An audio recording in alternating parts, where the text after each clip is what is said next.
comment tu t'appelles? Je m'appelle Mathias Zinobert, c'est Ok. mon prénom, et l'entreprise que j'ai créée, c'est Bobby Geek. Ok, Bobby Geek. Alors, est-ce que tu peux nous présenter rapidement ce que tu fais? Ouais, donc je suis un passionné de la première heure, on va dire. J'étais enfant, j'ai été touché par les consoles de l'époque, c'était la Nintendo, les Master System, tout ça. Et du coup, je suis tombé dedans un petit peu comme ça. Et ben voilà, aujourd'hui, je suis animateur, c'est aussi mon métier dans la vraie vie. Et Ok. j'ai créé cette auto-entreprise pour permettre de faire vivre un peu cette passion, cette collection que j'ai amassée, j'aime pas trop le terme, mais depuis 20-25 ans. Et voilà, j'ai une très grosse collection, on va dire. Et pour moi, ça aurait été un crime de le garder chez moi. Donc j'ai créé Bobby Geek qui me permet de faire de l'événementiel sur le rétro gaming, donc Ok. des stands comme on peut voir partout à Ok. droite à gauche aujourd'hui. Mais moi, c'est option vintage, quoi, pour mettre un peu de nostalgie dans tout ça. Ok, donc là, tu t'occupes un peu d'organiser des conventions, des choses comme ça? Les conventions, c'est pas moi qui organisera Ouais. les conventions, j'en ai jamais fait, c'est pas vraiment non plus mon objectif. C'est plutôt je me fais appeler pour aider à avoir un beau stand rétro gaming. Voilà, on me contacte et moi je m'occupe du corner rétro, on Ok. va dire. Et puis il y a d'autres prestataires autour de moi qui font très bien leur spécialité. Moi je vais m'occuper que de la mienne. Alors du coup, toi, à l'époque, qu'est-ce qui t'avait marqué? Le premier truc qui t'a marqué dans la pop culture ou dans le rétro gaming, voilà, quel est l'élément déclencheur qui te dit ça va influencer toute ma vie? Difficile comme question. Dans la pop culture en elle-même. Ouais, ou même dans le rétro gaming, dans les premiers jeux que tu as pu toucher, jouer. Ouais, alors après c'est vrai que on n'a peut-être pas tout à fait le même âge, on doit être un peu plus vieux. Moi, du coup, à mon époque, il y avait la presse spécialisée, c'est-à-dire les Player One, les consoles plus. Vraiment, pour moi, c'est un âge d'or parce que ça faisait rêver, quoi. En fait, donc le gamin que j'étais, on allait dans les kiosques acheter des magazines spécialisés de jeux vidéo. Et donc, c'était très empreint de culture pop parce que de toute façon, les jeux qui sortaient à cette époque-là étaient des conversions de licences, c'était des jeux de Indiana Jones, c'était des jeux de Alien, tout ça. Donc on était vraiment influencés les uns avec les autres. Et donc moi c'est vrai qu'à cette époque-là, quand tu as un enfant des années 80 comme moi, et t'as pas forcément le pouvoir d'achat d'acheter tous les jeux que tu vois, mais par contre c'était vraiment important d'avoir cette bible entre les mains et de pouvoir lécher les pages, il n'y a pas d'autre mot. Ouais, non mais c'est ça. Et de vraiment de rêver à se dire moi c'est ça que je veux.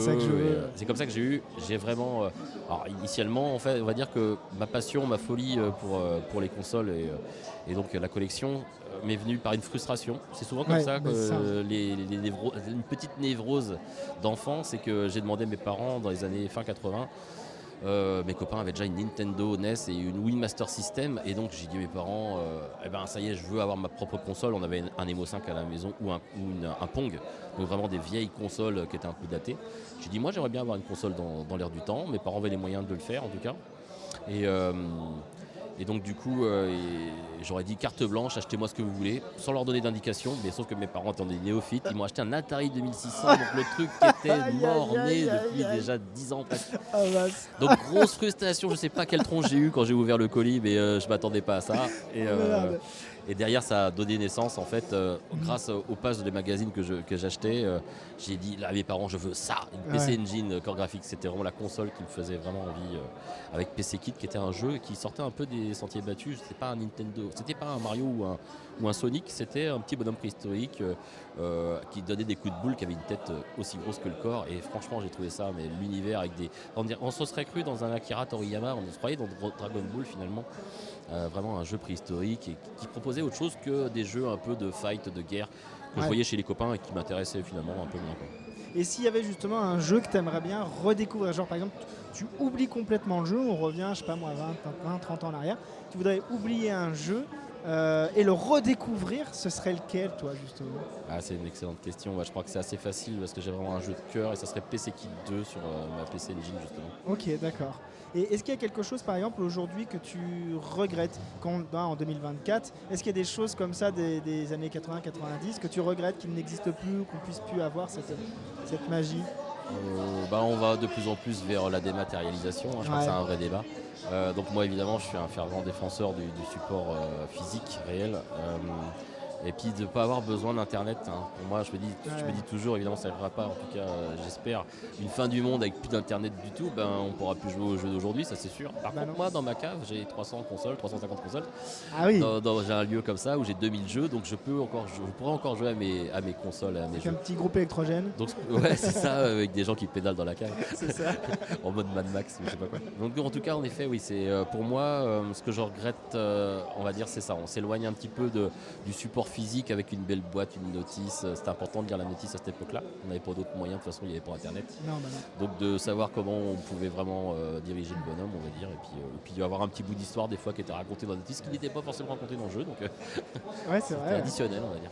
Et est-ce qu'il y a, par exemple, un jeu dont tu as toujours rêvé de jouer mais que tu n'as jamais eu l'occasion parce que pas les finances et tout ça, et que quelques années plus tard tu as eu l'occasion de l'acheter, d'y jouer, mais d'être déçu en fait en te disant ah mince, finalement c'était peut-être pas si bien que ça.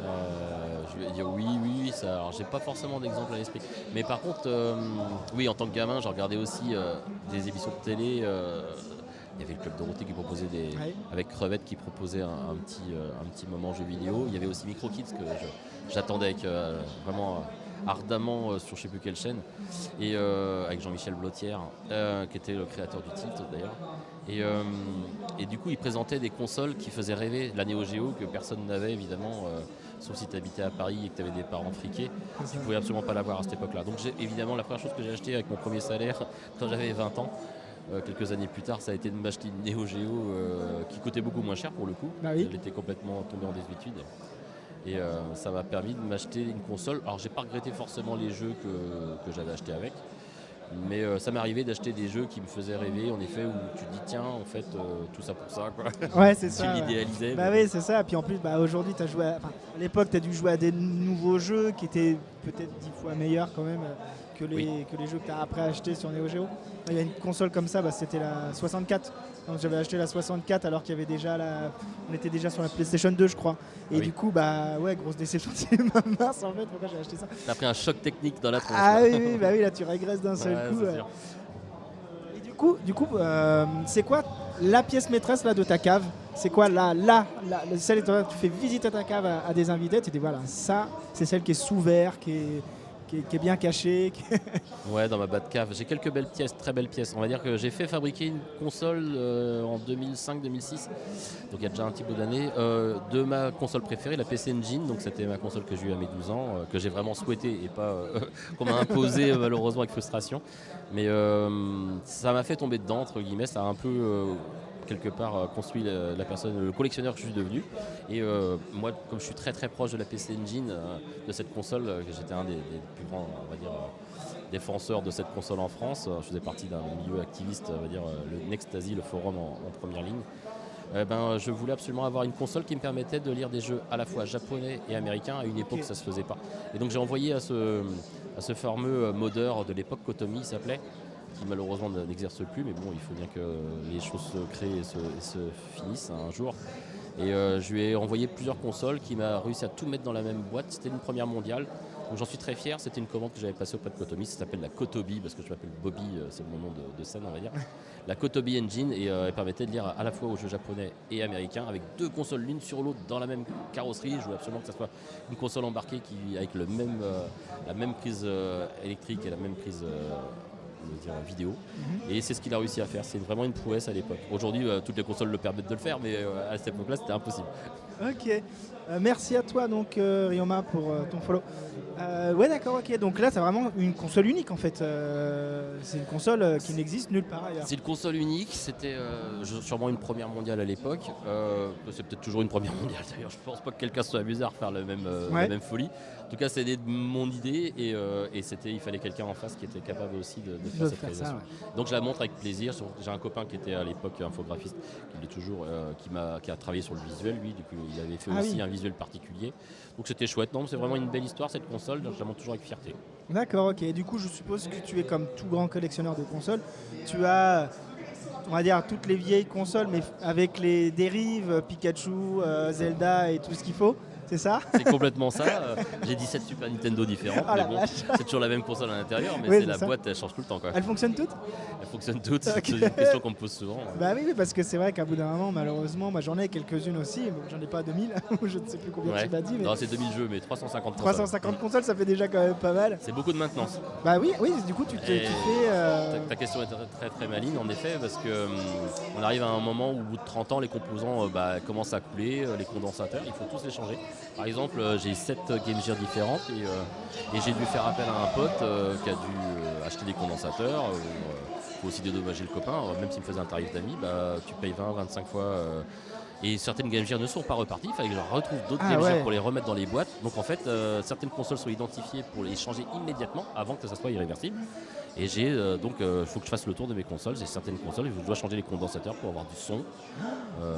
Donc c'est vraiment épouvantable. C'est pour ça que j'ai créé mon activité aussi, c'est pour me permettre de payer mon assurance, mais aussi de pouvoir entretenir mon matériel et pouvoir, s'il reste de l'argent, acheter des consoles que je n'ai pas encore achetées. Ah, parce qu'il y a encore des consoles que tu n'as pas? Ah oui, beaucoup, oui, c'est sans fin. Ah ouais, ok, c'est quoi celle dont tu rêves là aujourd'hui de trouver?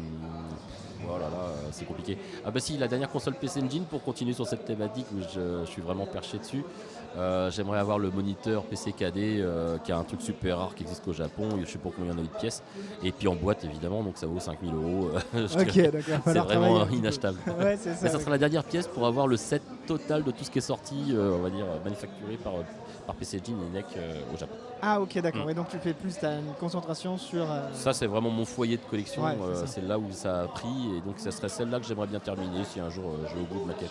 Ouais, ça c'est quand même une passion qui, pour le coup, on peut le dire, qui coûte cher, quoi. Ouais, c'est vrai. Après, c'est vrai que bon, je bois pas dans le whisky et je crame pas tout dans les clubs, donc Non, ça, c'est ça, voilà. au moins c'est mis de côté, on va dire. Surtout, mais si on l'entretient, parce que Bah, c'est ça, si ouais. on perd tout, c'est un peu dommage. Et de temps en temps, tu rejoues quand même, t'arrives à trouver le temps de te brancher une console, de... Je rejoue pas sur mes vieilles consoles. Je rejoue sur mes vieilles consoles pour faire jouer le public. C'est mon plaisir aujourd'hui, c'est de partager cette passion. Mais par contre, j'ai une PS4 et je joue dans mon salon avec ma famille.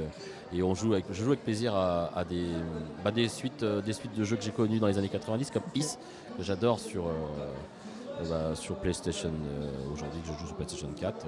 J'en suis le 8, j'ai fait avec plaisir. C'est des sagas comme ça. J'adore jouer à Zelda encore aujourd'hui. Breath of Wild, ça m'a complètement... J'ai adoré ce jeu, j'ai beaucoup moins apprécié la suite qui était un peu plus contraignante avec de la construction que j'avais envie d'aller directement dans le vif du sujet. Moi. Ok. Et c'est quoi là le dernier jeu auquel tu as joué là? Bah là, Is 9 du coup. Is 9, d'accord. Je continue ma saga. Mais j'ai acheté, alors je me freine sur quel achat, je m'étais dit qu'il fallait absolument que j'achète. Non, ça va pas me revenir comme ça. Mais j'ai toujours des jeux en attente, j'essaye de pas les acheter tout de suite. Ah si, le dernier Zelda évidemment, Echos, où tu joues la princesse. Ah ça, j'avoue que j'ai très envie d'y jouer. D'accord. Merci à toi encore, Galtix, du coup, pour ton follow. Merci beaucoup. Ok, ça marche. Donc là, tu as vraiment... t'as eu l'occasion déjà de faire plusieurs autres conventions, ou même des très grosses conventions, puis de rencontrer des collectionneurs. Du coup, je suis plutôt basé sur la Sarthe. C'est vrai que pour l'instant, je tourne beaucoup sur des villages, des fêtes du jeu, des centres de loisirs qui m'appellent. Et c'est chouette parce que ça me permet de partager avec le plus grand nombre.